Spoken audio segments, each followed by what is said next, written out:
General Abdul Qayyum साहब हमारे साथ मौजूद हैं। बहुत शुक्रिया सर आपके वक्त का। अभी सेनेटर हुमायूं मोहम्मद साहब पाकिस्तान तहरीक इंसाफ के वो कह रहे थे कि राना सनाउल्लाह साहब का एक बयान हम उनको सुनवा रहे थे जिसमें उन्होंने कहा कि नवाज शरीफ साहब को किसी किस्म का वो तैयार हैं कि इमरान खान साहब रिहा हो जाए। उससे पहले वो ये कह चुके हैं कि हम खुद पहल करेंगे, लेकिन गिला ये आता है तहरीक इंसाफ की तरफ से कि ये सिर्फ ज़ुबानी जमा खर्च है, कोई ऑन ग्राउंड कोई बाकायदा कुछ एफर्ट की जाए जिससे सिंसेरिटी शो करे पाकिस्तान मुस्लिम लीग नवाज की गवर्नमेंट, क्योंकि गवर्नमेंट में आप लोग और मैग्नानिमिटी दिखाना, बड़ापन दिखाना और पहला कदम लेना आपका काम है जो नहीं लिया जा रहा। क्या कहेंगे सर? यार देखिए, ये उनकी रिक्वायरमेंट तो बिल्कुल ठीक है, मैं उससे एग्री करता हूँ, लेकिन उनको अपने गिरेबान में देख के अपने रवैये को भी बदलना होगा। पॉइंट ये होता है कि पॉलिटिकल गेम में आपका गिव एंड टेक होता है, आप मेल मुलाकात करते हैं। आई एश्योर यू, जो राना सनाउल्लाह साहब कह रहे हैं कि हम चल के जाने के लिए तैयार हैं, और मियां नवाज शरीफ साहब की आप सिर्फ गुफ्तगू पे ना जाएं कि वो कह रहे हैं कि ठीक है। आप ये देखें कि माजी के अंदर भी जब इमरान खान साहब का यही तौर तरीका था कि हाथ भी नहीं मिलाना, कुछ नहीं, और बहुत बिटर क्रिटिसिज्म थी, तो वो स्टेज से गिरे थे तो मियां साहब इनको पूछने चले गए थे। और इन एडिशन टू दैट बनी गाला में भी वो गए इनको मनाने के लिए। फिर ये नेशनल एक्शन प्लान बना तो वो गए। And I can assure you, because मियां Nawaz Sharif is a political bird, he understands कि हमने चीज़ों को डिसाइड करना है तो बैठ के करना है। तो देयरफॉर अगर आप बैठे, मसला ये है कि इनके जो केसेस हैं वो तो ना नून ने बनाए हैं ना नून हटा सकती है, वो तो अदालतों का मसला है। जहां तक आपस में तामन का ताल्लुक है वो पार्लियामेंट के अंदर भी पार्लियामेंट के बाहर भी वर्किंग रिलेशनशिप। हम वो नहीं ये चाह रहे कि नून उनमें शामिल हो जाए, या हम चाह रहे हों कि तहरीक इंसाफ इधर शामिल हो जाए, ये तो नहीं है मुमकिन। उनका एक अपनी पॉलिटिक्स है, हमारा अपनी पॉलिटिक्स है, नजरिया है।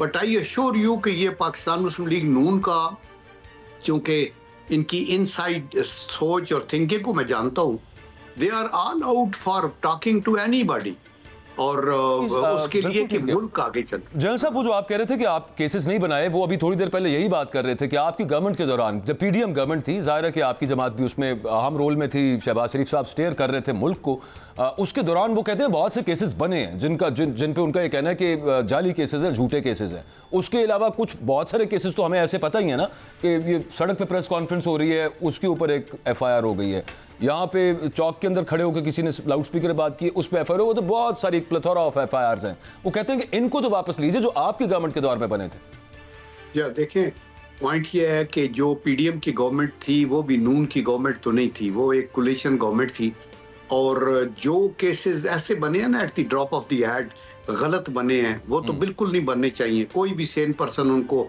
एक्सेप्ट नहीं करेगा। एंड हम भी अपील करेंगे सारे स्टेक होल्डर्स को कि जो तो ऐसे पॉलिटिकल केसेस होते हैं, लोग बनाते हैं, जैसे इनके खिलाफ बने। आपको देखा ना नवाज शरीफ साहब के खिलाफ क्या हुआ, और एक लंबी लाइन है, कोई लीडर बचा नहीं था जिसको अंदर नहीं किया, और उन सारों को रिहाई हुई है।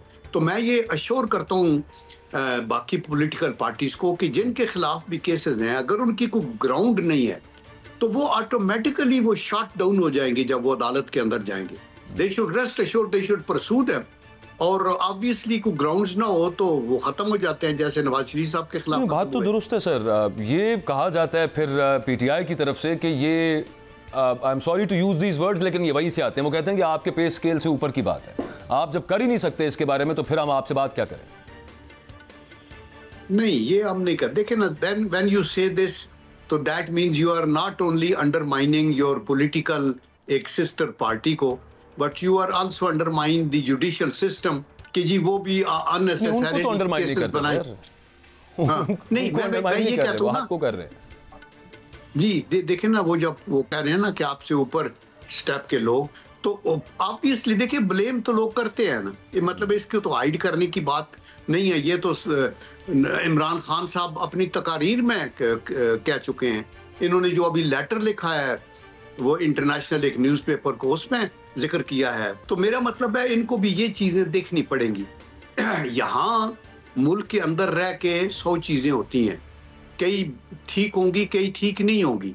उनको हल करने का भी एक तरीका है कि हिकमत से, और आप एक सियासी बसीरत के साथ, और आप बैठ के मसाइल को हल करें। नोबडी वांट्स कि मुल्क में दंगल रहे, सारे ये चाहते हैं कि मुल्क आगे चले। और एक सिस्टम ऐसा हो कि हम आइन की पासदारी पे और जमहूरियत को मजबूती के ऊपर सबका ईमान हो और हम उसको चले। और उसकी बेस्ट जो तरीका है वो यही है कि पॉलिटिकल लोग आपस में बैठ के वो करें। आई कैन अश्योर यू कि फिर अल्लाह के करम से आप दुरुस्त फरमा रहे हैं, और कोई भी सेन मशवरा यही होगा जो आप बात कर रहे हैं। मरियम नवाज साहिबा ने 9 मई के रोज एक दफा फिर रीइटरेट किया, उन्होंने फिर कहा कि ये एक सियासी जमात ही नहीं है, दहशतगर्द जमात है। अब वो किया होगा जो 9 मई के हवाले से रिपोर्ट भी कैबिनेट में पेश हुई, उसमें कोई 100, 200, 300 इससे ज़्यादा लोग नहीं है कि जिनके बारे में कहा जाता है कि, और आर्मी चीफ ने भी उसका जिक्र किया कि प्लानिंग तो कहीं पे थी, बाकी तो काफ़ी सारे लोग बीच में वो कैनन फॉडर के तौर पर इस्तेमाल हो गए।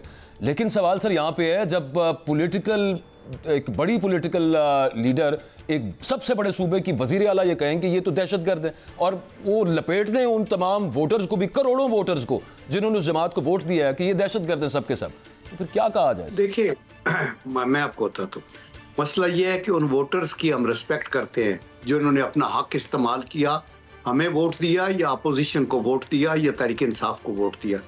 जब आप किसी चीज में मुलव्वस हो जाते हैं और फिर आपको कानून के कटहरे में तो आना पड़ता है और फिर आपको जवाबदेह होना पड़ता है। इनमें से जितने लोग इन्वॉल्व हैं और वो उनको जाके अदालतों में अपना करना पड़ेगा। मैं अगले दिन भी एग्जांपल दी है कि अमेरिका के अंदर ओवरवेलमिंग मेजॉरिटी में वोट देके प्रेसिडेंट निक्सन को बनाया गया था, लेकिन जब उनके खिलाफ एक केस बना वाटरगेट स्कैंडल का तो उनको रिजाइन करना पड़ा। इसका ये मतलब ये नहीं था कि जब लॉ एनफोर्सिंग एजेंसीज कह रही थी या अदालतें कह रही थी कि इम्पीच हुए सर, बाकायदा इम्पीच किया गया था, अब प्रूफ किया गया था। मेरा मकसद ये है कि अब लॉ से अबव कोई भी नहीं है। वो एक माइनॉरिटी पार्टी का लीडर है या मेजॉरिटी का लीडर है, बड़ा लीडर है या छोटा लीडर है, वो गलती करेगा तो उसको अपने आप को क्लियर अदालत में ही कराना पड़ेगा, क्योंकि अभी तो इल्जामात हैं।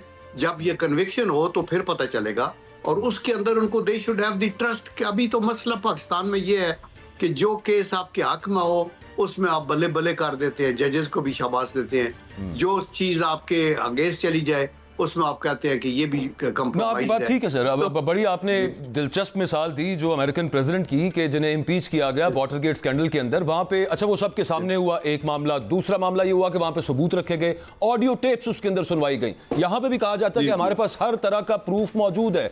1 साल गुजर गया, डीजी ISPR साहब खुद मगमूम है कि 1 साल में अभी तक सजाएं क्यों नहीं है। वजीर आजम साहब कह रहे हैं, शहबाज शरीफ साहब, मतलब, और आप सबसे हैरान उनसे ज्यादा हम लोग हैं अवाम कि यार 1 साल हो गया, सबूत सारे मौजूद हैं पास, आप हर दफा कहते हैं नाकाबिले तरदीद है, तो फिर सजाएं क्यों नहीं हो रही सर?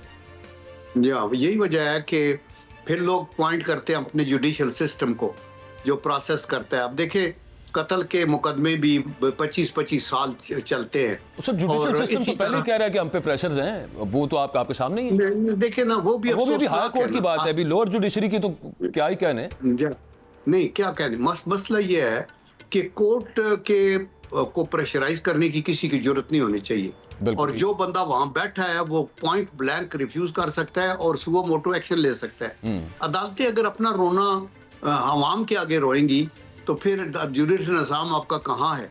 तो इसलिए मैं तो समझता हूँ कि उसमें अदालतों को भी बिल्कुल ना किसी की सुननी चाहिए, दयानतदारी से इंसाफ करना चाहिए।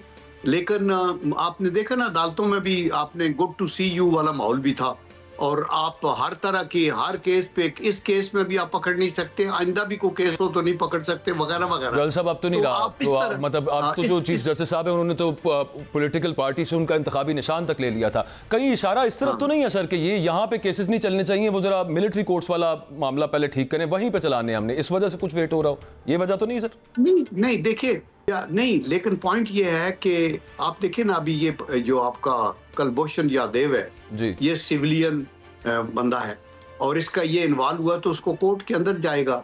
इसी तरह आपके जो civilian paid out of defence हैं उनकी तरफ से अगर कोई हो, और प्लस अगर बाकी तो जो नॉर्मल सिविल केसेस हैं वो सिविल में ही जाते हैं। हमारा अगर कोई कत्ल भी हो जाए ना फौज में किसी आर्मी के जवान से या ऑफिसर से, तो उसका केस ये नहीं होता कि फिर कोर्ट मार्शल में होता है, उसका केस फिर सिविल अदालत में ही जाता है और सिविल अदालतें फाइल करते हैं। लेकिन जब आर्मी की एस्टेब्लिशमेंट्स, आपने देखा शोधा के स्टैच्यूज के ऊपर, बेसिस के ऊपर, GHQ के ऊपर अगर हमला हुआ तो इसमें तो नाकाबिल मुआफी है ना ये मसला। तो दैट इज द रीजन के, लेकिन वो प्रोसिक्यूट तो अदालत में ही होना ना सर। या वो तो फिर जाहिर है। होना, और फिर उसका अदालत में आना है, हाँ। फिर उसका अदालत के अंदर आना है, तो फिर उसको जाना चाहिए ना, बजाय इसके उसका स्टे दे के आप 1 साल गुजार दें।